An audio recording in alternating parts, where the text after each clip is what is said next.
Welcome to Electron Physics classes, Physics with me. Now, what is the article which we are going to do right now? The article which we are going to focus upon right now is the force experienced by a charged particle. Let me correct. It's a force experienced by a moving charged particle, which means we are not talking about electric field in this article. We are talking about a magnetic field. Because if we have a static charged particle, it can experience a force even in an electric field. But the same static charged particle cannot experience a force in the magnetic field. So for him to experience, the charged particle to experience magnetic force, it must be itself moving. Hence the article is named as a force on a moving charged particle. The expressions of which ये हम पहले देख चुके हैं, इसका expression previous lectures में. So expression for the force experienced by a pre-existing charge moving in a pre-existing field. इसका मतलब हम एक चार्ज लेकर आएंगे और उसको एक फील्ड में रखेंगे जो कि फील्ड पहले से है. So it's a pre-existing field which is over there. So what's the expression? The expression goes like this: df as equal to dq into v cross b is the expression for the force experienced by a moving charge particle. इसमें जो charge है उसकी जो value है that is a dq. It's a small charge particle having a small charge. And v is supposed to be the velocity of that particular charge. और b क्या है? That's a pre-existing magnetic field. इसी charge के motion से create नहीं हुई है, क्योंकि हमें यह बात पता है कि एक मूविंग चार्ज पार्टिकल भी मैग्नेटिक फील्ड को क्रिएट कर सकता है. We very well do know that. But right now this is the article which is the force experienced by a charged particle in a pre-existing magnetic field. वो field कहाँ से आई है हमें अभी फिलहाल लेना देना नहीं है. Since we have read the Weierstrass law, since we have read the Ampere circuit law, so we know that B can be coming from a long straight current carrying wire, या फिर एक solenoid से आ सकती है, toroid से आ सकती है, various kinds of arrangement से आ सकती है. That is a pre-existing magnetic field. ये charge particle है. अगर आप इसको full version में लिखना चाहते हो, मतलब integrate करके लिखना चाहते हो in this mannerism, then you can write this expression as F as equal to Q into V cross B. So now we can talk about an alpha particle, we can talk about a proton particle or an electron particle which is having a definite amount of charge. Let's say the electron particle is having a Q of minus of 1.6 into 10 power minus 19 coulomb.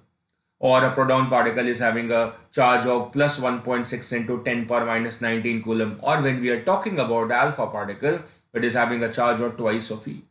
Plus of twice of E. So plus of 2 into 1.6 into 10 power minus 19 coulomb. That means a definite amount of charge is supposed to be labeled on that particular particle. Very fine. The force can be any time written as equal to mass into acceleration. So we can mention this as mass into acceleration as equal to Q into V cross B. So I can do mention the acceleration of this charged particle as equal to Q upon M and into V cross B. That's supposed to be the acceleration of this particular charged particle. How much is that? That's Q by M. What is Q by M? The specific charge. I mentioned that. The Q by M is supposed to be defined as a specific charge. Just like the specific charge of an electron, how do we calculate that? So Q by M, if I'm talking about for an electron, in that condition, the charge on it is 1.6 into 10 power minus 19 coulomb. The mass of the electron is supposed to be 9.1 into 10 power minus 31 kilograms. So the units of the specific charge will be SI, coulomb upon kilogram, SI units, coulomb upon kilogram. The value you can easily calculate. It will turn out to be 1.76 into 10 power 11. That's coulomb upon kilogram. That's a value for the Q by M. Pretty coming high over here. जैसे Q by M is a pretty high factor.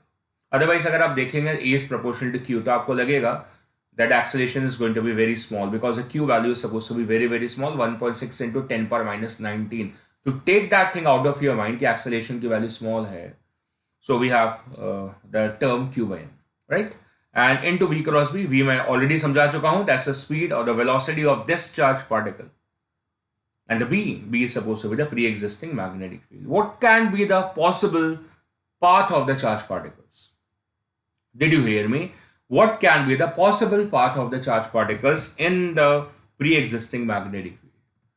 So for that, I have just generated a kind of a visual in the front of you that we can see that this charge particle which is there, it's trying to move in this particular magnetic field region जो कि पहले से है. The magnetic field between the north and the south pole वो पहले से है. अब ये charge particle उसमें move कर रहा है. In this illustration, it is moving perpendicular to the magnetic field. It's trying to get into that region while it is moving. And so, if initially it was moving in a direction which was along this x-axis in this diagram, and the magnetic field is along, let's say, y-axis in this diagram, या आप reverse कर सकते हैं x and y coordinate को, magnetic field x पे मान लें, v को y पे मान लें. As it moves over there, the path described comes out to be, as you can see, as a circle. How does it come so is a part of this lecture. And that's a very interesting feature. And that's not the only path which it can have. It can have a variable path. It can have a variable path means it does just not as a circle, but a basic idea will be the circle. The core part of the lecture will be the circular path of the charge particle. But if it moves at some angle, it does not acquire the same angle, as it's always not moving perpendicular to the magnetic field, and instead try to generate a standard angle 30 degree, 60 degree or something like that with the magnetic field, the path is going to become like this, as you can see. This path will be later on described as a helical path, right? So I've just given you a visual that what we are going to learn in today's lecture and how these paths are possible, for which we'll look deeper into the article, and the deeper article will be the direction. So F equal to Q into V cross B cross product का relation है, तो हमें पता है कि सबसे पहले right hand rules हमारे एक्टिवेट हो जाएंगे. So V cross B thumb up, V cross B thumb down. Angle check करना पड़ेगा V और B के बीच का कितना है, मैग्नीट्यूड भी मिल जाएगा. So the magnitude of this will be as equal to Q into V into B into sin theta, and it will be theta. The theta is supposed to be the angle between the velocity vector and the direction of the magnetic field lines. That's it. So various kind of the rules are going to prop up for you. The basic is supposed to be the cross product rule, right hand curl rule, and through that you can easily find out. But then there is supposed to be another rule which is for exclusively for theta equal to 90. Exclusively for theta equal to 90. तो theta equal to 90 के case पे आने से पहले मैं आपको दो simplistic cases provide करता हूँ. The two simplistic cases are supposed to be listed like this. First of all, I'm going to sketch the magnetic field directions, the magnetic field lines. So let us assume that in the region, in the space, there are these kind of uniform magnetic field lines present over there like this. And now the magnetic field is pre-existing, जैसे मैं इतनी देर से बोल रहा हूँ. अब हमारे पास एक चार्ज पार्टिकल है and it's a positive charge particle, let's say, and it is moving in the direction of the magnetic field. That's the velocity. So if it so happens, then the angle between the velocity and the magnetic field is coming out to be 0. So when I check at the magnitude, that is Q V B sine of 0, sin 0 0 होगा. So what is the value for the magnetic force experienced by this charge particle which was moving? It entered into a magnetic field, but orientation में गड़बड़ हो गई, theta की value 0 है, तो इसको force नहीं मिलेगी. So kind of happy charge particle. इसको फोर्स नहीं मिलेगी तो इसको अपने पाथ को डिविएट नहीं करना पड़ेगा. So it is an undeflected charge particle. So can a magnetic field deflect a charge particle? Yes, of course it can, but not in this case. Which case theta equal to 0. The velocity vector and the magnetic field vector are a collinear function. इसका मतलब same direction में है. Parallel function मतलब same direction में है, क्योंकि collinear में दो केस आ सकते हैं. दूसरा कौन सा, थीटा इक्वल टू 180. तो मेरे पास एक और चार्ज पार्टिकल है और उस पर्टिकुलर चार्ज पार्टिकल को मैंने क्या करा, this is another charge particle, और इस चार्ज पार्टिकल को मैंने इस डायरेक्शन में मूव कर दिया, in this direction. Now what happens? Now the theta becomes equal to 180 degrees. So what about a force now? That is equal to Q into V into B into sine of 180. पर हमारी trigonometry की language, trigonometry की जो knowledge है वो बहुत simple है. Sign of 180 कितना होता है, 0 होता है. And therefore this force is once again equal to 0. It does not experience any force. So pretty clear. If the value for the theta is equal to 0 degree or the value for the theta is equal to 180 degree, in that condition, the moving charge particle, static charge particle की तो बात ही नहीं हो रही है, the moving charge particle does not experience any magnetic force. Field है, motion है, charge है, मास है, सब कुछ है, फोर्स नहीं है।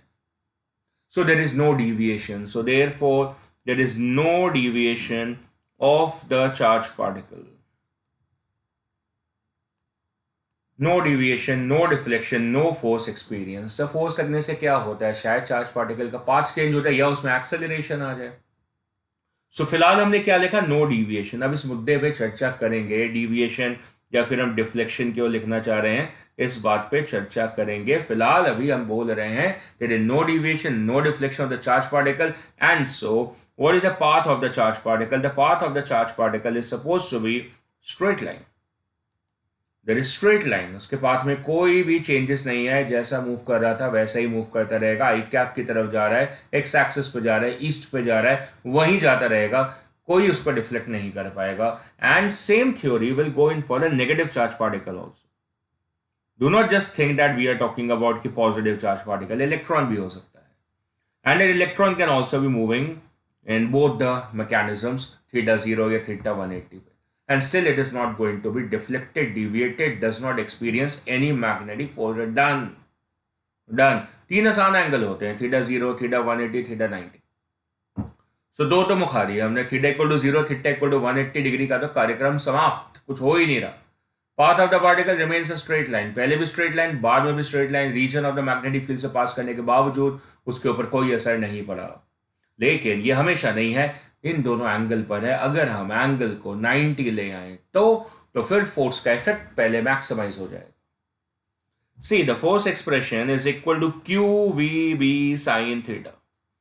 चार्ज फिक्स, इलेक्ट्रॉन के ऊपर चार्ज तो बदलेगा नहीं जब तक रिलेटिविस्टिक बिहेवियर नहीं आता है। रिलेटिविस्टिक आ भी जाए तो भी मास पे फर्क आएगा, चार्ज पे तो तब भी नहीं आएगा। वी हमने फिक्स करके भेजी है, एक्सेलरेट करा होगा, वी फिक्स कर दी होगी। B pre existing magnetic field है, मान लो आपने pole piece of the magnet लगा दिए तो मैग्नेटिक फील्ड कांस्टेंट हो जाएगी। मतलब आधार क्या है हमारे आर्टिकल का कि क्यू वी बी सेम है, कांस्टेंट है, बदल नहीं रहे हैं, they are not variable. So then हो सकता है किसी क्वेश्चन में वेरिएबल हो, फिलहाल नहीं है। So the whole idea suppose to be based upon the angular orientation, theta पर डिपेंड करेगा, थीटा कौन सा एंगल है, वी और बी के बीच का angle. So when this particular force gets maximum जब Q गिवन है, V गिवन है, B गिवन है, तब गिवन ओरिएंटेशन पे, किस ओरिएंटेशन पे फोर्स मैक्सिमम आएगी, तो हमें पता है कि थीटा जब हो जाएगा 90, तो the maximum force will be experience when the theta is supposed to be 90। Looks cool, looks good, but then what will be the path of the charge particle is a question. It is going to experience the force, what will be the effect of the force. Repeating once again, what is the effect of the force? Electrostatic force लगती है, तो what is the effect of the force? Particle की speed बढ़ जाती है, particle की speed कम हो जाती है। शायद यहां पे ऐसा नहीं है, तभी इलेक्ट्रिक फील्ड और मैग्नेटिक फील्ड अलग बिहेवियर है।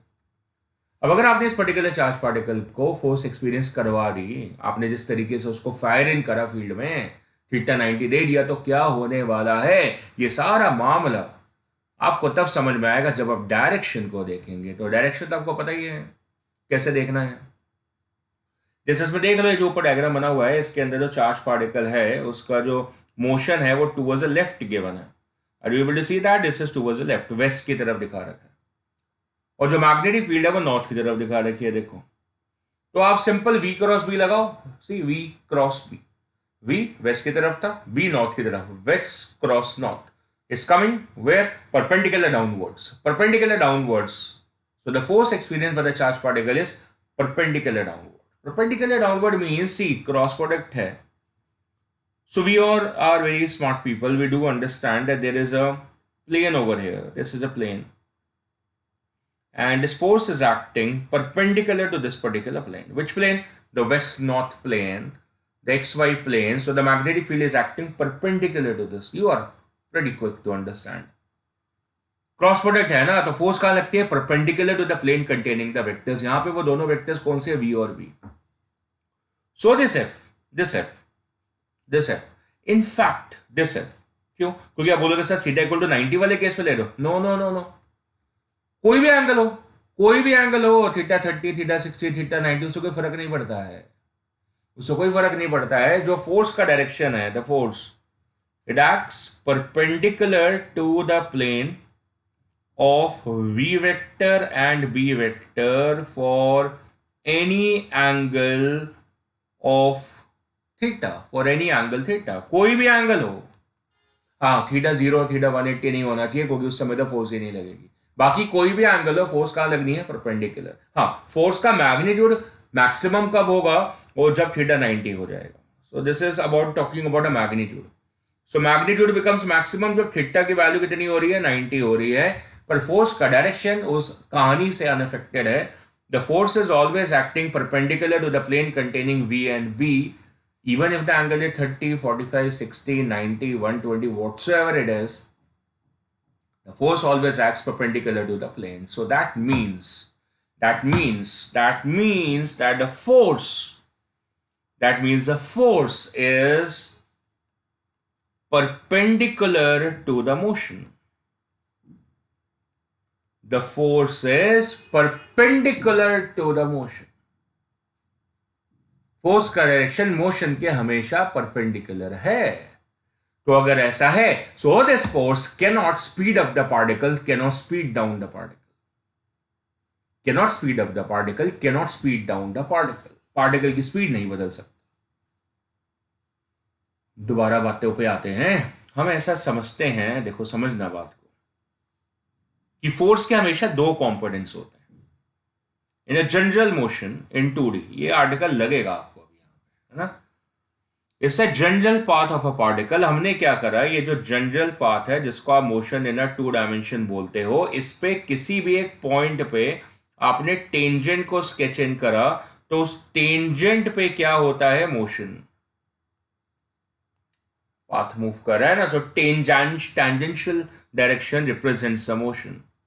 सो there must be a force acting in the same direction or opposite to that, along that line. Which line? This line. What is this line? That's a tangential axis. T cap लिख लेते हैं। Along the motion, there must be a force if it exists. Let's say that force is Ft. That's a tangential force. Is it in ocean? अब उसका हमने perpendicular generate करा, so perpendicular generate करके एक और फोर्स जन्म लेगी, that is a normal force if it exist.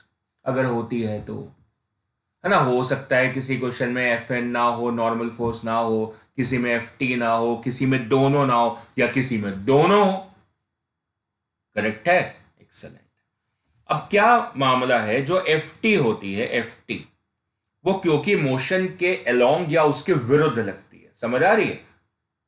या तो मोशन के अलोंग या तो विरुद्ध या तो उसके ऑपोजिट, और कोई एंगल नहीं होता Ft का कि वो मोशन के साथ में 30 बना लेगी, 60 बना लेगी, इतना नहीं होता है। या तो वो मोशन के डायरेक्शन में है या तो ऑपोजिट है, तो वो एक ही कार्यक्रम कर सकती है, या तो उसकी स्पीड को एनहांस या तो डिक्रीज, या तो बढ़ा सकती है या तो घटा सकती है। So the Ft can decrease और इंक्रीज द स्पीड, डायरेक्शन नहीं बदल सकती है। It does not change the direction. ये डायरेक्शन नहीं बदल सकती है। तो ये वेलोसिटी को हिट करती है, पर वेलोसिटी के कौन से एस्पेक्ट को? स्पीड को। और जहां तक दूसरे कंपोनेंट का सवाल है, जो कि Fn है, द Fn, जिसको हम इजी लैंग्वेज में सेंट्रिपिटल भी बोल देते हैं सर्कुलर पाथ के लिए। So it's also known as a centripetal force if the path is supposed to be circular. So we all know what does a centripetal force does. To all those students who does not know that, you must know it, that this component can only change the direction. It can only change the direction of the motion without changing the speed. Without changing the speed. तो role bifurcate कर दिया हमने। Net force जब भी आप लिखेंगे, so that is the normal force plus the tangential force, लेकिन उसमें दोनों के रोल्स बिल्कुल वेल डिफाइंड है कि जो नॉर्मल या सेंट्रिपिटल फोर्स की जब आप चर्चा करेंगे तो वो सिर्फ ये एबिलिटी रखती है कि वो डायरेक्शन को बदले, जिसको हम स्टीयरिंग एक्शन बोलते हैं, जिससे चार्ज पार्टिकल या कोई पार्टिकल सिर्फ डिफ्लेक्ट होता है, डिविएट होता है अपने पाथ से, अपने पाथ को मेंटेन नहीं कर पाता है, क्योंकि कोई एडिशनल फोर्स लगती है जो कि उसके स्ट्रेट लाइन पाथ से उसको डिविएट डिफ्लेक्ट कर देती है। लेकिन अगर Ft लगे खाली, और Fn ना लगे तो फिर वो डिफ्लेक्ट नहीं हो सकता। और Fn और Ft दोनों लगे, Fn का रोल क्या है, डायरेक्शन बदलना, Ft का रोल क्या है, स्पीड की वैल्यू को बदलना, तो दोनों लगेंगे तो कमाल होगा कि स्पीड भी चेंज होगी और साथ में डायरेक्शन भी चेंज होगा। लेकिन अगर बाय चांस Ft नहीं लगती है, so if Ft is zero, सिर्फ Ft is zero, by chance अगर ऐसा होता है तो speed cannot change. The speed will not change, but the path will become deflected. So there will be deflection in the charge particle. So Fn क्या करेगी, वो deflect करेगी. So the Fn is not zero, so it deflects the charge particle. It deflects the particle. Bar bar charge particle बीच में बोले जा रहे हो क्योंकि हमारा आज का आर्टिकल उसी पे है. So it deflects the particle, but the Fn, just I said, is behaving as a centripetal. So it deflects the particle along what? Or along a circular path. अगर Fn कॉन्टिन्यूसली लग रही है, ऐसा हुआ कि छिन बन कुछ समय के लिए लगी और हट गई, तो जितनी देर के लिए लगेगी उतनी देर के लिए सर्कुलर होगा, फिर हट जाएगा। जैसे मान लो कि आपको यहां पे इतने रीजन में मैग्नेटिक फील्ड है और अब ये चार्ज पार्टिकल आया, अभी चार्ज पार्टिकल आया, स्ट्रेट लाइन में था, अरे फिर डिफ्लेक्ट हो गया, अरे फिर स्ट्रेट लाइन में चला गया। तो जितनी देर के लिए फील्ड लगी उतनी देर में क्या हुआ, वो डिफ्लेक्ट हुआ, बट जब फील्ड नहीं है तो फिर वो स्ट्रेट लाइन में चलता रहेगा। पर ये मैग्नेटिक फील्ड आके हमने करा क्या, ये इतनी सी मैग्नेटिक फील्ड लेकर, इतनी से रीजन में मैग्नेटिक फील्ड, उसने क्या करा, उसका मोमेंटम, उसका वेलोसिटी वेक्टर बदल दिया।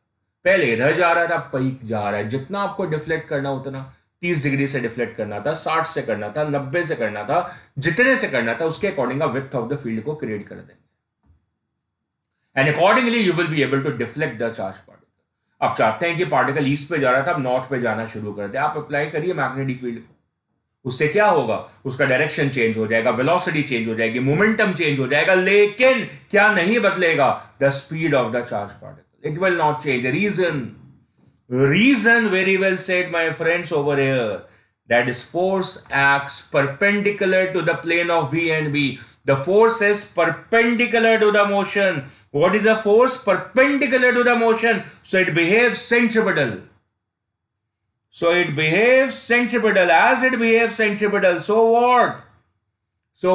There cannot be the change in speed. The kinetic energy, the speed cannot change. It cannot change. What can change? Only direction. So the particle will be accelerated.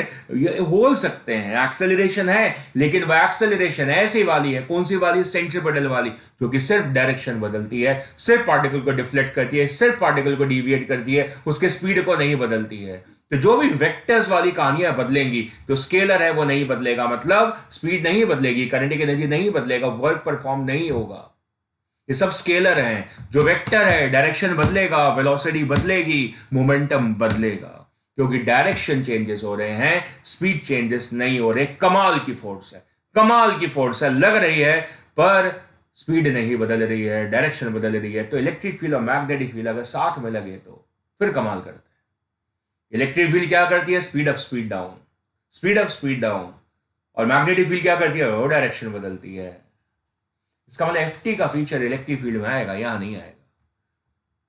तो जो magnetic force है, it is behaving centripetal, याद रहेगा आपको, it behaves centripetal, it only deviates the charge particle, it only deviates और deflects और charge particle. कितनी मजेदार बातें सामने आ रही हैं, इलेक्ट्रिक फील्ड और मैग्नेटिक फील्ड अलग होती थी, पता था, उनका रुख, उनका स्वाद भी अलग है, समझ में आ रहा है। हम ऐसा बोला करते थे भाई कि electric field lines are also known as electric lines of forces. याद है सवाल, they were also electric line of forces, पर यह स्टेटमेंट मैग्नेटिक फील्ड लाइन के डिस्कशन में गलत हो जाती है। Magnetic field lines are not the lines of forces, क्योंकि अगर वो charge particle along the magnetic field line move करेगा तो उसके ऊपर फोर्स लगती ही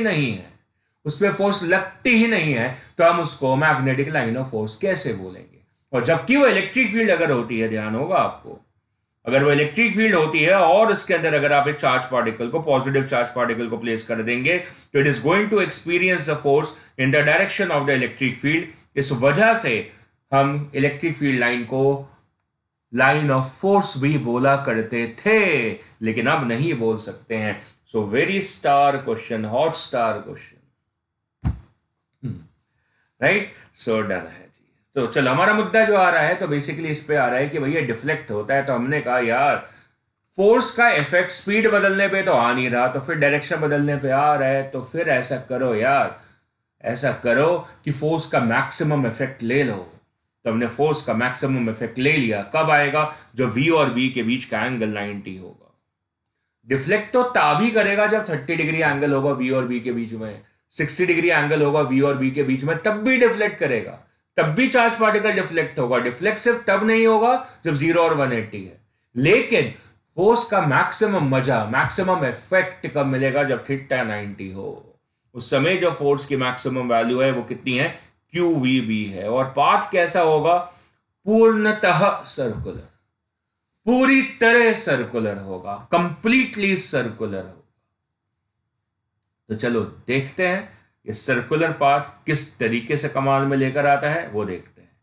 तो मुझे आपको एक रूल बताना है, साथ में एक रूल बताना है, और जो रूल बताना है that is right hand palm rule. बिल्कुल सेम रूल है जो कि हमने एफबीआई में करा था, जब हमने force on a current carrying element के ऊपर रूल बनाया था। सेम है। क्या बनाया था? ध्यान लगाएं कि हमारे पास फिंगर्स थी, हमारे पास थंब है, सभी के पास है, रूल हो या ना हो ये तो सबके पास है। और फिर जो फिंगर्स है they represent the magnetic field, the thumb represents the motion और the current. Repeating again, the fingers represent the magnetic field, the thumb represents the motion or current. And so the perpendicular to the palm inverse, the perpendicular to the palm inverse gives the force. On what? On what? On a positive charge particle. और अगर negative charge particle हुआ फिर, so it will be palm outwards. Clear? Very clear. So that's the right hand palm rule. The field lines are represented by the fingers, direction of the fingers. The thumb represents either the motion, मतलब या तो v vector या तो current, ठीक? Either the velocity, either the current. And if it is a positive particle, the force is perpendicular to the palm inwards, है ना, ये वाले पार्ट पे, है ना, comparatively faded पार्ट पे. And then if it is a negative charge particle, it is going to be on the outer part of it, perpendicular to the outer part. Clear है? Ready clear. ध्यान रखिएगा, एक illustration यहाँ पे देखो, आप बहुत सारे देखेंगे। अगर आपको क्या दिखा रखा है? राइट हैंड पाम रूल दिखा रखा है। रख के देखो राइट साइड वाले डायग्राम पे ऊपर रखो पूरा को पूरा हाथ। फिंगर्स कहाँ जा रही है? मैग्नेटिक फील्ड के अलोंग। थंब कहाँ जा रहा है? टुवर्ड्स द लेफ्ट, सेम जो लेफ्ट साइड में बनाया था, सेम। फोर्स कहाँ जा रही है? नीचे, cross. So that's the direction of the force if it is a positive particle. Do remember that, if it is a positive particle. Negative होगा तो ये फोर्स ऊपर को आ जाएगी। कहाँ जाएगी? ऊपर को आ जाएगी। पॉजिटिव है तो perpendicular to the palm inwards है, नेगेटिव है तो perpendicular to the palm outwards आ जाएगा। This is known as the right hand rule for determining the direction of the magnetic force. Clear है जी? बिल्कुल क्लियर है जी। चलो, अब ये जब चर्चा हमारी डिस्कशन में आई गई है, ये बात आई गई है, तो अब हम इस कहानी को आगे बढ़ाते हैं और सर्कुलर पाथ के डिस्कशन को लेकर आते हैं। तो थीटा की वैल्यू जब हमने 90 कर दी, तो एक तो फोर्स की वैल्यू होगी मैक्सिमाइज, और फोर्स की वैल्यू कितनी होगी? क्यू वी बी साइन 90, और साइन 90 कितना होता है? 1, so that becomes q v b. And further this force becomes behave centripetal, it behaves centripetal. So as it behaves centripetal, so the path of the charged particle is going to become circular. ये कब हो रहा है? जब theta की value 90 हो जाए। क्या हो जाए? थीटा की वैल्यू 90। कोई भी एंगल हो, सी, कोई भी एंगल हो, any angle, theta 0, 180, 90, 30, any angle between V and B, the magnetic force behaves centripetal. It behaves centripetal. If you don't like the language centripetal, you can say normal. Since it behaves normal, so the work done is supposed to be equal to 0, because the speed of the particle does not change, and the work done is equal to change in kinetic energy, final minus initial. So that's half mv square minus half mu square, that is equal to 0. The reason, because the speed does not change. V is equal to u. V vector is not equal to u vector. The direction changes, but the speed does not change. So what remains the same? The speed remains the same. The kinetic energy remains the same. The work performed is 0. So the speed remains constant. Highlights हैं. These are the highlights. The speed is going to remain constant, and what is the next highlight? The kinetic energy is unchanged. The next highlight. What is the next highlight? The work performed is always 0. The work performed by the magnetic force is always 0. It is not dependent upon the angle. Is not dependent upon the angle. The work done is always 0. It's always. See, force हो सकता है लगे कभी कम magnitude में, कभी ज्यादा magnitude में, पर वर्क परफॉर्म नहीं होगा. फोर्स भी कंडीशनल है. थीटा इक्वल टू 0 पे, थीटा इक्वल टू 180 पे नहीं लगती है. बाकी एंगल पे लगती है. 90 डिग्री पे मैक्सिमम इफेक्ट होता है. Path of the particle can change. 0 और 180 पे पाथ कैसा स्ट्रेट लाइन है. 90 डिग्री पे सर्कुलर हो रहा है. किसी और एंगल पे पता नहीं क्या होगा, पर वर्क किसी भी कंडीशन में परफॉर्म नहीं होगा. Reason, the force is perpendicular to the path. Reason clear है. असर्शन रीजनिंग का क्वेश्चन आता है. इसका रीजन क्या है? That the sense is the force is perpendicular to the path, that is a motion of the particle, that is a motion of the charged particle. और deep में जाएंगे, that is it behave centripetal. मैंने 3 बार समझा दिया है, 3 या 4 बार. अब आपके जहन में ये बात घर कर जानी चाहिए. It behave centripetal and therefore there is supposed to be no change in the speed, no change in kinetic energy, and hence there is no work perform. Done है जी. क्या बदलेगा? What changes? So what changes? So what changes is supposed to be the direction. That's the direction of the charged particle changes, because the centripetal forces only changes the direction. What else it changes? It changes the momentum of the particle. The momentum of the particle changes. The velocity of the particle changes. So जो भी vector behavior है वो बदल रहे हैं. जो भी scalar behavior है नहीं बदल रहे हैं. इसमें एंगल नहीं आ रहा है. किसी भी एंगल पे यही होगा. हाँ, जब थीटा 90 है तो बातें थोड़ी स्पेशल हो जाती हैं. The force becomes completely centripetal. Maximum effect आएगा. तो मैक्सिमम टर्निंग इफेक्ट क्या होता है? As a circle maximum turning effect. इसका मतलब अगर थीटा 30-60 है तो टर्निंग इफेक्ट आएगा. There will be the turning effect, पर उतना मैक्सिमम नहीं आएगा. कंप्लीटली पाथ सर्कुलर नहीं हो पाएगा. Part of the path circular होगा, लेकिन बाकी पाथ शायद सर्कुलर नहीं होगा, क्योंकि टर्निंग इफेक्ट मैक्सिमम नहीं है. अब टर्निंग इफेक्ट मैक्सिमम आ रहा है. कब? जब थीटा 90 है. So the particle path will be exclusively a circle, because the force is behaving centripetal. Now what does it mean exactly? See, what does it mean is the angle between the V and B is 90. तो हो गया. The angle between V and B, this is the velocity of the particle, this is the magnetic field. Where is a magnetic field? Perpendicular outside. Dot है, dot field है, ऊपर है. सो ऊपर है, ऊपर है और V ऐसे करके देखो. ऊपर है और V ऐसे, तो फोर्स कहां लग रही है? इस डायरेक्शन में, परपेंडिकुलर टू द प्लेन.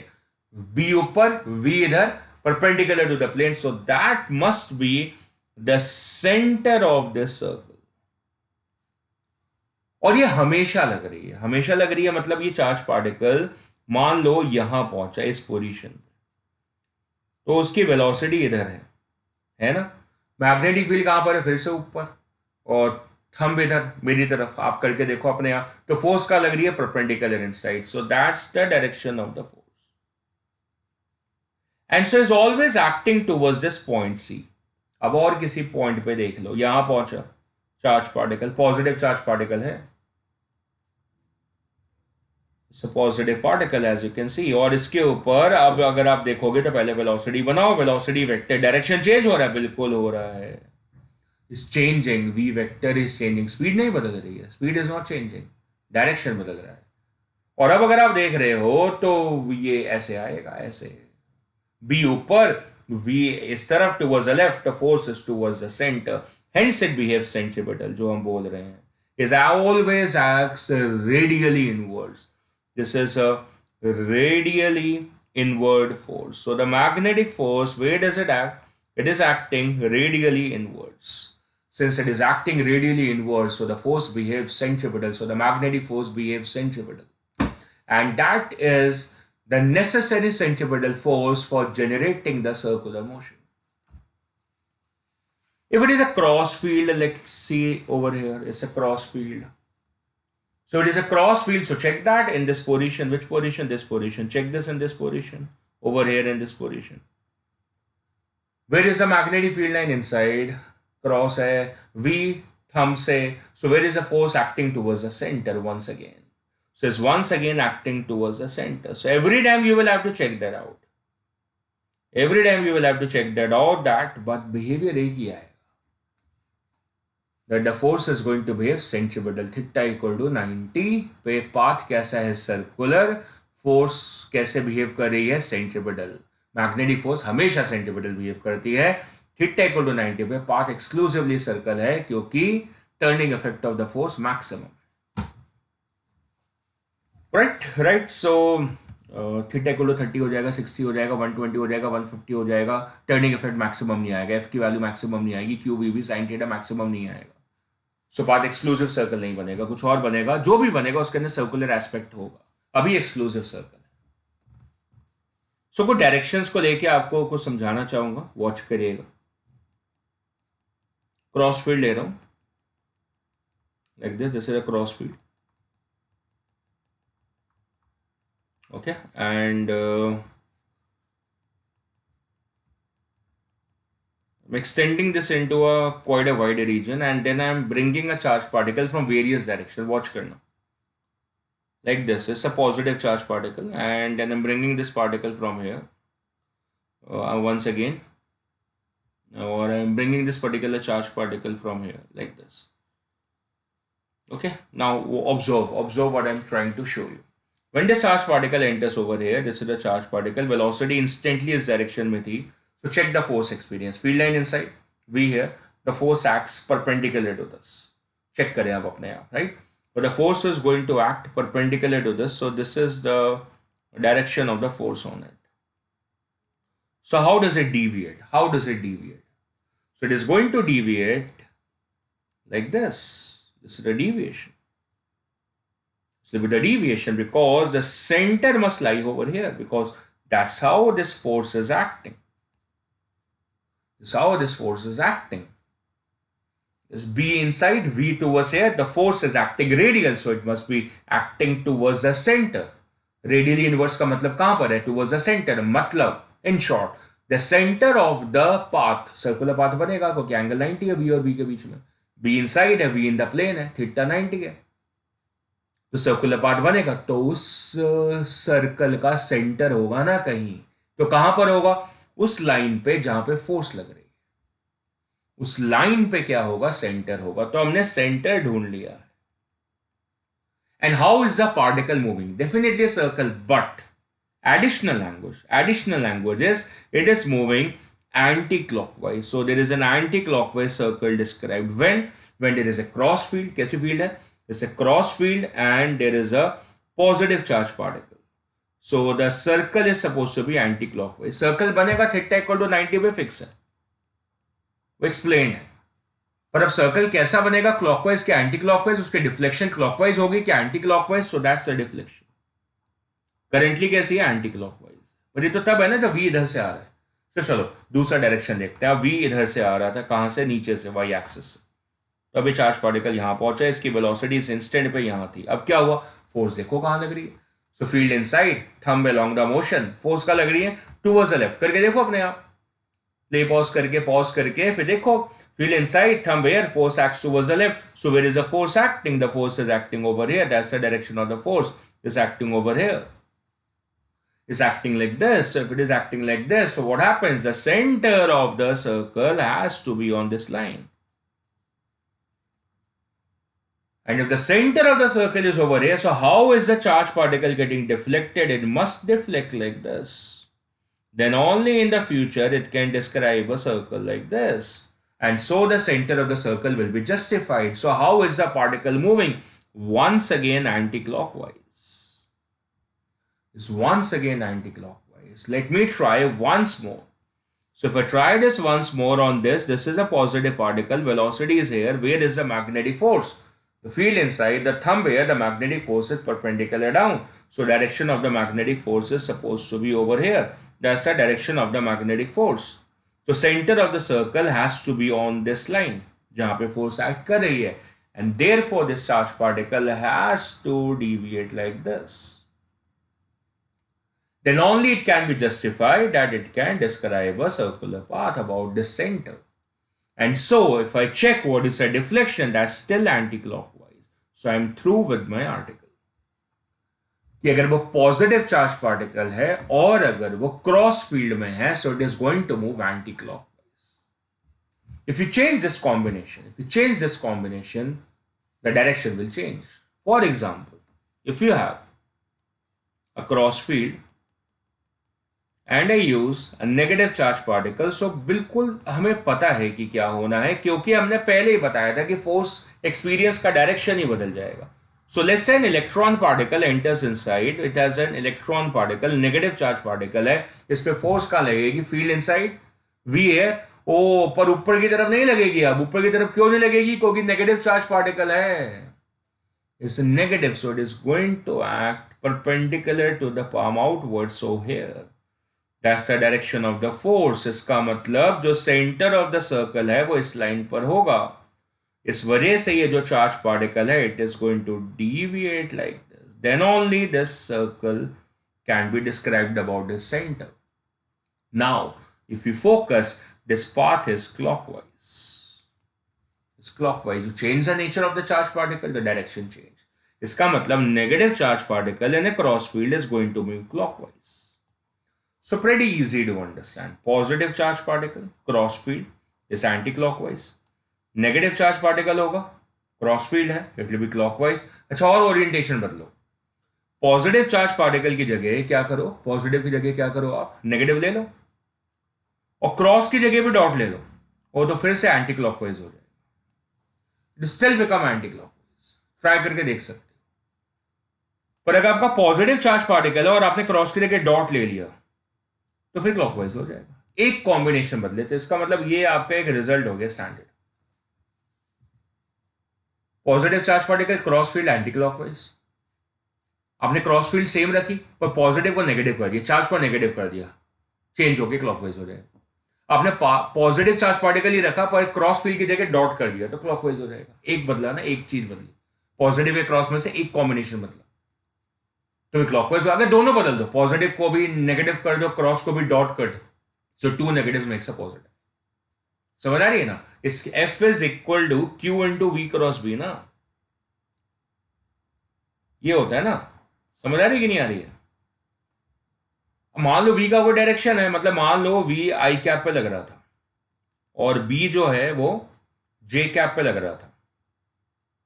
ठीक है, तो क्या होगा? I क्रॉस J क्या बनेगा? K बनेगा. तो फोर्स का डायरेक्शन क्या आएगा? K आएगा. अब आप V में से एक बदल दो, माइनस I कर दो, तो माइनस के आ जाएगा. J को माइनस J कर दो तो माइनस के हो जाएगा. तो फोर्स का डायरेक्शन बदल जाएगा. लेकिन अगर आपने I को माइनस I करा और J को भी माइनस I करा, तो फिर तो माइनस I माइनस और J का क्रॉस प्रोडक्ट तो K ही आएगा. सो दो पैरामीटर बदलोगे तो फिर फोर्स का बिहेवियर सेम आएगा जैसे पहले था, सिर्फ डायरेक्शन में. ठीक है ना? लेकिन अगर आपने एक पैरामीटर बदला तो फिर चेंज हो जाएगा. सो हेंस ये याद रखिएगा, ये यूज होगा. Positive and cross anti clock. नहीं भी याद रखेंगे तो भी उस इंस्टेंट पे राइट हैंड रूल से निकाल सकते हैं, but just for the quickness sometimes you can just remember this. Okay, so काफ़ी चीज़ें पता चली हमें अभी. So lot of things are coming across our way कि थीटा की वैल्यू कितनी आ रही है? 90 आ रही है. तो फिर पाथ सर्कुलर है और फोर्स कैसी है? Radial. This diagram truly represents a radial nature.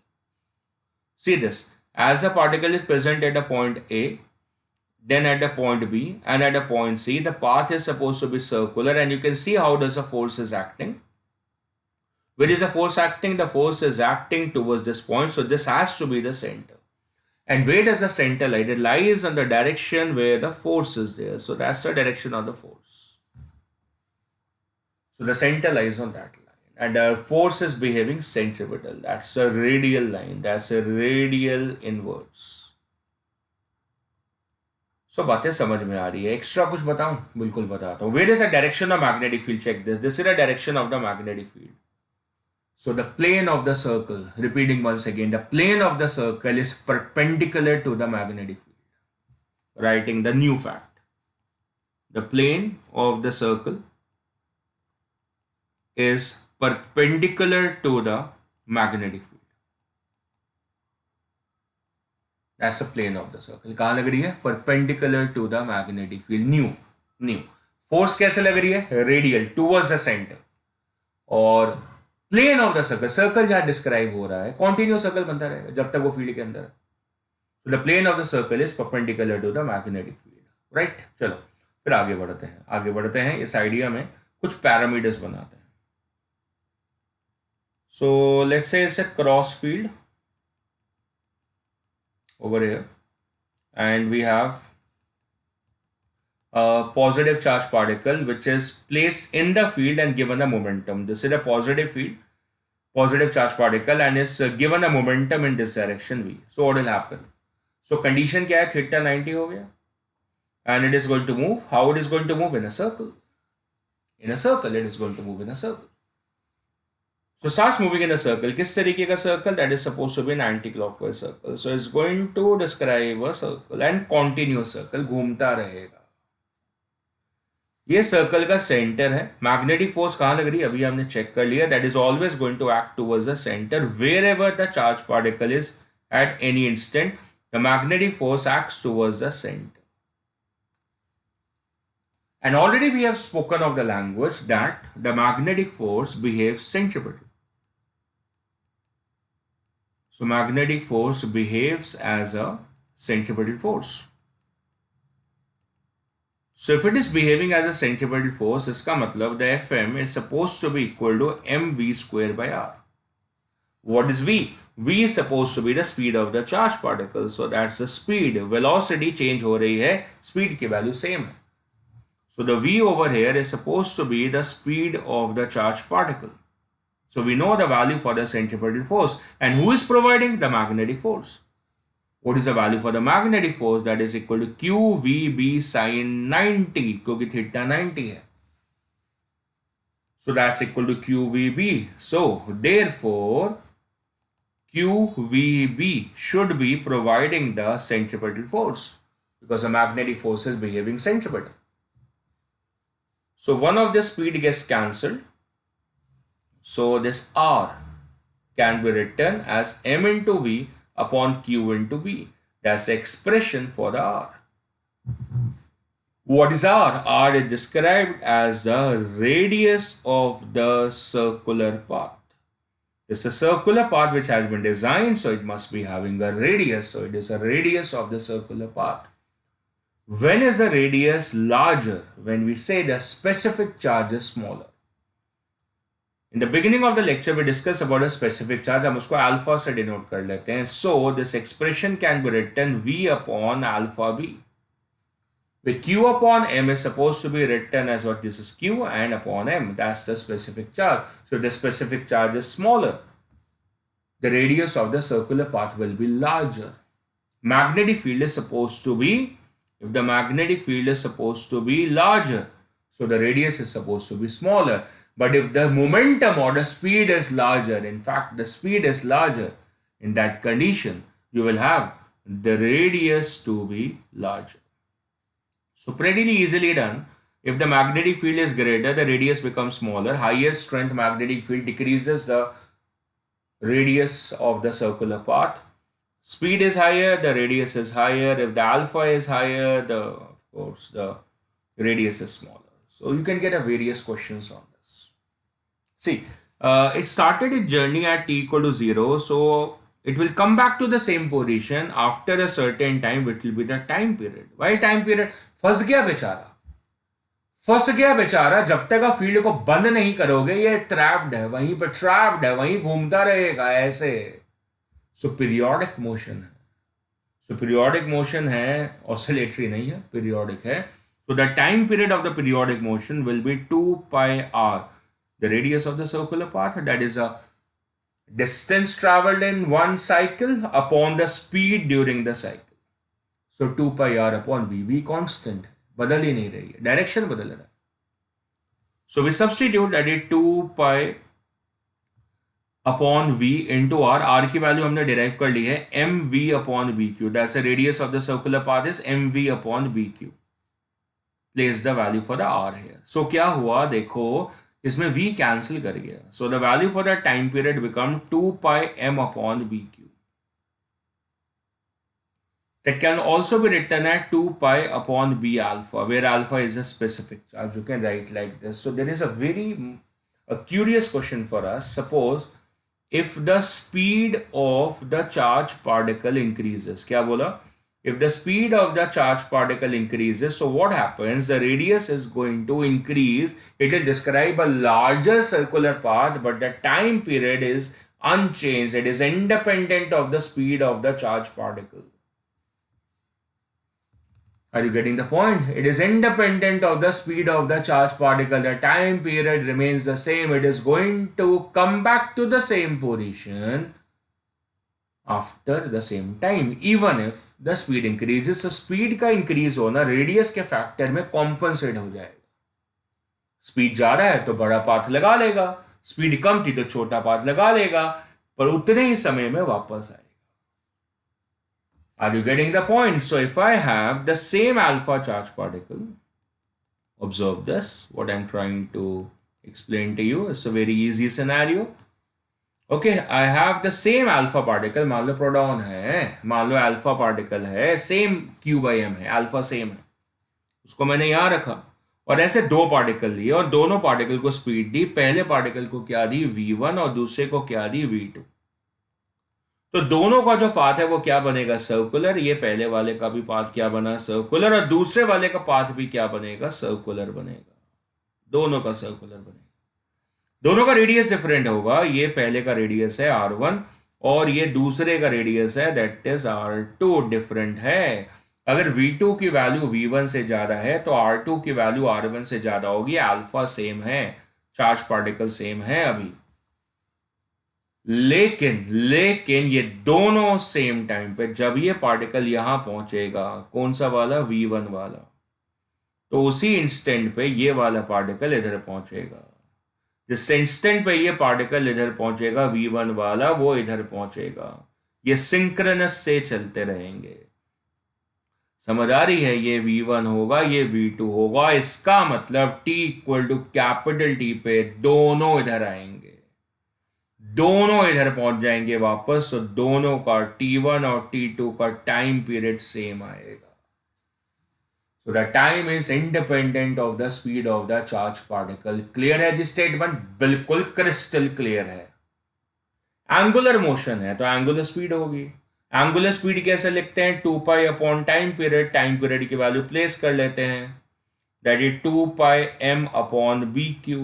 So 2 pi cancel, omega कितना हो जाएगा? bq by m. That's the angular speed. फिलहाल कैसी आ रही है? फिलहाल किस तरीके की एंगुलर स्पीड है? वो ऐसे है. कैसे है? वो एंटी क्लॉकवाइज. अरे वो तो पता था ना कि पॉजिटिव पार्टिकल है, क्रॉस फील्ड में होगा, कैसे घूमेगा? एंटी क्लॉकवाइज घूमेगा.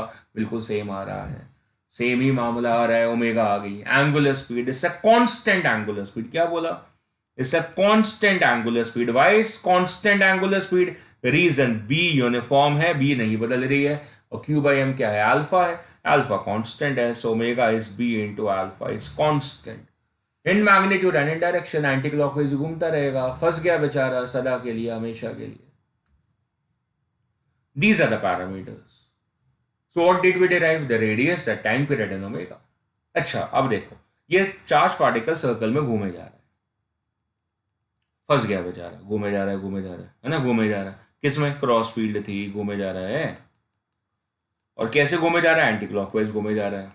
अच्छा, t इक्वल टू 0 पे ये यहाँ था, है ना, t इक्वल टू 0 पे यहाँ था. कुछ देर के बाद यहाँ पहुंच गया t इक्वल टू t पे. तो सेंटर पे एंगल होगा, there must be some angle. कैसे मिलेगा? Simple, omega into small t से. पता ही है ओमेगा क्या होती है? D theta by d t. What is omega? Omega is equal to d theta upon dt. So d theta कैसे लिखोगे? That will be omega into dt. So what is d theta? That is angular displacement. That's angular distance over there, which is supposed to be traveled there. So that's angular distance traveled over there. So कितना है theta है, कैसे आ रहा है? Angular speed into time, क्योंकि omega तो constant है. क्लियर है? So we have got so many terms now. So questions बन सकते हैं इस आइडिया पर. So many questions can be generated on this idea. Right, clear. So मुद्दा क्या हुआ कि पार्टिकल की स्पीड नहीं बदली, पार्टिकल की स्पीड नहीं बदली पर डायरेक्शन चेंज हुआ. डायरेक्शन चेंज हुआ, उससे मोमेंटम चेंज होता है. फिलहाल अल्फा सेम रखा हमने, एक ही चार्ज पार्टिकल लिया, थीटा की वैल्यू 90 रखी, पाथ एक्सक्लूसिव सर्कल है, उसका रेडियस कैलकुलेट करें m v upon v q, factors check करें कि किस वजह से रेडियस कब बढ़ेगा कम होगा, है ना, और फिर चेक करा कि टाइम पीरियड कितना होता है, उसका एक्सप्रेशन बनाया, पता चला कि रेडियस बढ़ सकता है अगर स्पीड बढ़ाओगे, लेकिन टाइम पीरियड तभी सेम रहेगा. इलस्ट्रेशन बना के दिखाइए. कांस्टेंट बिहेवियर है, वो कांस्टेंट बिहेवियर हमें किससे दिखता है? कांस्टेंट एंगुलर स्पीड से. डायरेक्शन देखना पड़ेगा आपको कि क्लॉकवाइज घूम रहा है या एंटी क्लॉकवाइज घूम रहा है, वो अलग से हमने डिस्कस करा है. सो कांस्टेंट एंगुलर स्पीड से मूव कर रहा है, तो कुछ समय में कितना एंगल डिस्क्राइब करेगा वो भी हमने बता दिया कि t equal to small t seconds में it will describe an angle theta, और थीटा कैसे मिलेगा? Omega into T. ओमेगा की वैल्यू कितनी है? That is B Q by M. So what is angle describe? B Q by M into T. That's simple. That's very simple. So this is what the characteristics of this complete circular motion is supposed to be there. What is a variety of the question I can receive? What is a variety of the question I can receive, like a deflection kind of an article? तो देखो, पहले तो ये simple question है, इसको देखते हैं. बहुत ही आसान क्वेश्चन है. ये क्वेश्चन क्या है? आपको सिर्फ ये बताना है कि फोर्स का डायरेक्शन किधर है. 6 केसेस है, 6 केसेस में देखते हैं. आप पॉज कर सकते हैं और इस आर्टिकल को ट्राई कर सकते हैं, फिर मेरे साथ डायरेक्शन को मैच करेगा. So please pause it and let's check first of all where is the direction of the force in all the 6 cases, right? In all the 6 cases, try it. आपके पास you have a minute to complete this 6 minutes. ऊपर नहीं लगना चाहिए क्योंकि direction देखनी है ना. So pause it. Okay, so now you have played it and you are trying to check with me that what is the direction. So right hand palm rule लगाएंगे. So case A में the field was up and thumb towards me, V towards me. So the force is acting towards the left. So देखें आपका answer सही आया कि नहीं आया. So out of 6 अपनी मार्किंग करें, out of 6 मार्किंग करें तो आपको एक नंबर मिल जाता है. फोर्स किधर आ रहा है? Towards the left. फोर्स किधर आ रहा है? टुवर्ड्स द लेफ्ट आ रहा है. सेकंड वाले केस में देखो, बी किधर है? इस तरफ, वी ऊपर, तो फोर्स कहाँ लगेगी? Inside. And all this is default for the positive charge particle, जब तक बताया ना जाए, है ना. So B here, V here, the force is inside. So force is behaving cross. जिनके सही है वो 2 नंबर, जिनके गलत है उनका एक ही नंबर हुआ है अभी तक, है ना. पहला वाला सही है, पहला वाला मान के चला कि सबका सही था, है ना. थर्ड वाले केस में the field is inside, the V is towards the right, the field is inside, the V is towards the right, the force is coming upwards means over the positive y axis, so it is coming here. That's the direction of the force is acting here. That's the direction of the force which is acting. Great. 3 number हो गए अगर तीनों सही है तो, नहीं तो 2 number हुआ अगर एक वाला गलत हो गया तो. 2 गलत है तो एक ही नंबर बना है. सो डी वाला केस देखते हैं. फोर्स ही नहीं लगेगी क्योंकि थीटा 180 है, इस कायदे में फोर्स ही नहीं लगती है. 4 नंबर हो गए मेरे तो. 5th वाले केस में अरे इसमें लगेगी. देखो बी इधर है, वी इनसाइड है. बी हेयर मेरे से away and V is inside, perpendicular inside, the force is acting towards the right, positive charge particle है. So that's the direction of the force on it. That's the force direction. The last one, the field is towards the left, the fingers are towards the left, the thumb is up because the speed is up. So the force is acting perpendicular down, so negative y-axis पे आ रही है. So this is coming in this direction, that's the direction of the force. So you have checked upon, congrats to all of you, जिनको 6 में से 6 आए. बाकी एक बार और रिवाइंड करके दोबारा ट्राई करें सारे के सारे आर्टिकल को, पूरे आर्टिकल को नहीं, सिर्फ इन 6 डायरेक्शन. परफेक्ट हो जाए तो आगे बढ़ते हैं. And I have this diagram, a blue circle and a red circle. So identifying, can you say on the flash that which is a positive particle, which is a negative particle. So I am very smart and I can say this is a positive particle क्योंकि cross field है, कहीं path anti clockwise है. And this is suppose to be the negative particle क्योंकि path clockwise आ रहा है cross field में. थोड़ा पीछे जाके चेक कर सकते हैं आर्टिकल को, you will be able to understand. कि पॉजिटिव पार्टिकल क्रॉस फील्ड कैसे मूव करता है एंटी क्लॉकवाइज, नेगेटिव पार्टिकल है क्रॉस फील्ड में it is going to move clockwise. इससे क्या होगा, आप दोनों चार्ज पार्टिकल्स को अलग अलग देख सकते हैं, आपको पता चल जाएगा nature of the charge particle. You heard it right. So this is going to make you understand the nature of the charge particle कि charge particle पॉजिटिव था या नेगेटिव था, क्लियरली दिख गया आपको, क्लियरली। दोनों मान लो स्ट्रेट लाइन में जा रहे थे तो बड़ा डिफिकल्ट है, टाइनी पार्टिकल्स होते हैं ना, आपको पता नहीं चलेगा कौन सा पॉजिटिव है कौन सा नेगेटिव है, या सिमिलर चार्ज पार्टिकल्स है कि नहीं। तो क्या हुआ, तो पता चला कि एक क्लॉकवाइज एक एंटी क्लॉकवाइज डिफ्लेक्ट हो गया तो पता चल गया कि दोनों का नेचर अलग था। So it distinguishes between the nature of charge particle. So that's a cool feature of the magnetic force, a cool feature, right? बहुत क्लियरली दिख जाता है। अब आप बोलोगे सर देखो इलेक्ट्रिक फील्ड भी कर सकती है ना, सब मैं बोलूंगा, लेकिन वो उसको ना स्लो कर सकती है, तो अभी भी आगे जाता रहेगा तो बड़ा डिफिकल्ट होगा आपको ना आइडेंटिफाई करना। बहुत सारे बीम ऑफ पार्टिकल्स हुए तो डिफिकल्ट होगा, बहुत ध्यान से देखना पड़ेगा किसकी स्पीड स्लो तेज। ये बहुत आसान है, ये किधर गया, डिफरेंट रीजन में चला गया। This is a region 1 and this is a region 2, different region में चला गया, इससे आसान नहीं हो सकता। So magnetic field is a cool feature. चलो तो एक बार और देख लेते हैं डायरेक्शन साइड वाले एस्पेक्ट को, बहुत आसान है। तो ये देखो, ये पॉजिटिव है और ये क्रॉस फील्ड है, तो मुझे पता है कि पार्टिकल कैसे मूव करेगा, एंटी क्लॉकवाइज मूव करेगा, it is going to move anti clockwise like this.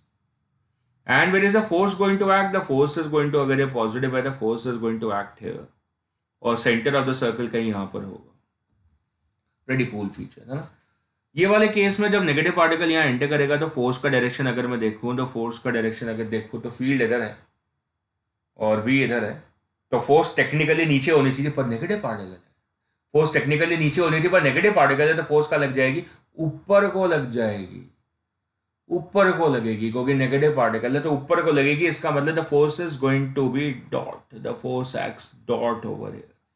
Perpendicular to the plane लगती है, पहले पता था, वी और B in the same plane है, तो एफ कहाँ लगेगी, परपेंडिकुलर टू द प्लेन, ऊपर को लगेगी, तो उसका डायरेक्शन चेंज करती रहेगी, डायरेक्शन चेंज होती रहेगी उसकी, क्लियर है ना। तो direction is going to change and deflect होता जाएगा पार्टिकल। क्लियर हो गया, कहाँ लग रही है फोर्स, ऊपर को लग रही है। इस वाले केस में ओ लगेगी नहीं, क्योंकि थीटा कितना होगा, 0 नहीं 180, तो theta is 180, the force he absent है इस वाले केस में। अरे इस वाले केस में क्या होगा, ये इधर एंटर कर रहा है 45 डिग्री पे, सो फर्क नहीं पड़ता है, the force is still acting perpendicular to the plane. So V cross B ले लो, वी इधर है, cross B, so the thumb is acting down, negative नहीं है ना, पॉजिटिव पार्टिकल है, so V cross B, the thumb is acting down, so hence the force is going to act cross. Path of the charge particle over definitely circle नहीं है, so it's not a circle. So next lecture में आएगा कि particle का path क्या बनेगा। Straight line बिल्कुल नहीं है, so it's not a straight line, it's not a circle, it's not a straight line, it's not a circle. इस वाले में it's a straight line, it's a straight line path. इस वाले में it is supposed to be a circular path, it's a circular path. Correct है जी, understood है, right. So what about the second part in this, is a path going to be circular? I leave you with that, I leave you with this particular idea, is a path going to be circular in this case, you can check up and think about it. Okay, so आज का article हमारा जो था, that was the beginning of the article of the motion of a charge particle in a pre existing magnetic field. हमने force को check करा, F equal to Q into V cross V, and then we evaluated our ideas further कि वो force की value maximum होगी कब, और फिर इस आइडिया पे भी गए कि path of the charge particle कैसा होगा। So meanwhile I just revise the article, I will be showing you an animation over there, और इससे कल के आर्टिकल के बारे में भी जानकारी मिलेगी। So that's a pre existing magnetic field between the north pole and the south pole, and when we have a charge particle which enters perpendicular to this, so the path which is going to be described is going to be a circular, and the maximum turning effect aayega, force is going to be a centripetal, it always acts radially inwards, the force will be acting at the various positions of the charge particle, but where it is going to act radially inwards, as you can see in the diagram. The velocity direction keeps on changing, so the speed does not change, but the direction keeps on changing. So which parameter changes? the direction, the velocity, the momentum, which does not change, the speed, the kinetic energy, and the work. That means there is no work performed by the magnetic force on the charged particle in any orientation. फिलहाल orientation 90 है diagram में, so path of the particle exclusive circle. Where is the plane of the circle? You can see that's perpendicular to the magnetic field and north से south की तरफ field lines है. Plane of the circle कहाँ पर है? Perpendicular. अगर north to south अगर x axis लेते हो, so plane of the circle कहाँ पर है? That is in the YZ plane. Where is the force acting? It's acting towards the center. We describe the radius as mv upon bq. So v बढ़ेगा तो radius बढ़ेगा, अगर b बढ़ेगा तो radius कम होगा. क्यू बाई एम रेशियो पर depend करता है, जिसका स्पेसिफिक चार्ज कम होगा क्यू बाई एम तो उसका रेडियस क्या होगा, ज़्यादा होगा in the other given same parameters. And further we said कि अगर दो चार्ज पार्टिकल्स हैं जिनका क्यू बाई एम सेम है, so in that condition the time period will still be same. हाँ, ये होगा कि रेडियस डिफरेंट होगा क्योंकि वी डिफरेंट है, पर टाइम पीरियड सेम रहेगा. Right, so this is the cool features which we discuss today. So what you're seeing on the screen is supposed to be that tomorrow's article, the next article, in which the path is not exclusive circle. There is a circular quotient in this. There is a circular part. जिसे आप deny नहीं कर सकते हैं कि अभी भी जो path आपको दिख रहा है उसके अंदर circular है. There is circular, but there is some additional behavior also. There is kind of a combination motion. There is a kind of a combination motion. आपको circular भी दिख रहा है और साथ में linear भी दिख रहा है. It is actually moving in the direction of the magnetic field also, the charged particle, and also describing a circle perpendicular to the magnetic field.